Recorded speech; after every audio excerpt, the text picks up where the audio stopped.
ચાલો અરજી ફોર્મ બરાબર કેવી રીતે ભરવું એ સમજી લઈએ.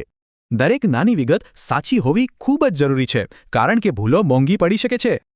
આપણે 5 ખાસ મુદ્દાઓ પર વાત કરીશું, જે ભૂલો ટાળવામાં અને સફળતાપૂર્વક ફોર્મ સબમિટ કરવામાં મદદ કરશે. તો ચાલો આ 5 પગલાંની ચેકલિસ્ટ જોઈએ, જેની શરૂઆત ડોક્યુમેન્ટ્સ તૈયાર કરવાથી કરીશું. સૌથી પહેલું કામ, ફોર્મ ભરવાનું શરૂ કરતા પહેલાં જ બધા અસલ ડોક્યુમેન્ટ્સ ભેગા કરી લો. આ ખાસ ડોક્યુમેન્ટ્સ તૈયાર રાખો: તમારી માર્કશીટ, સર્ટિફિકેટ્સ અને અનામત સંબંધિત કાગળો.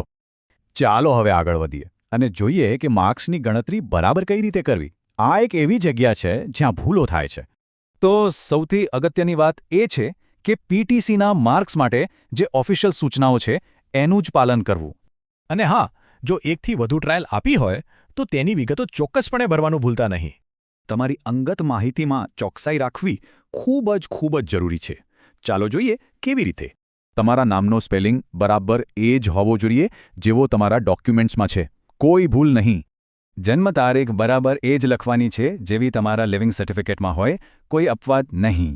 તમારી કેટેગરી અને પસંદગીઓ સાચી રીતે પસંદ કરવી એ એક એવો નિર્ણય છે જે પાછળથી બદલવો લગભગ અશક્ય છે.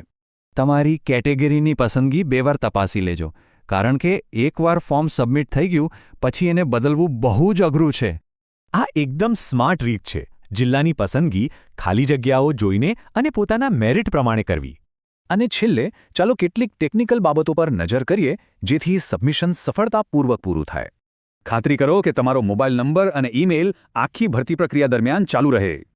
આ કાગળો તમારી સફળ અરજીનો પુરાવો છે, એટલે એને એકદમ સાચવીને રાખજો. સબમિટ બટન દબાવતા પહેલા એક છેલ્લી વાર બધું જ ધ્યાનથી ફરી ચેક કરી લો.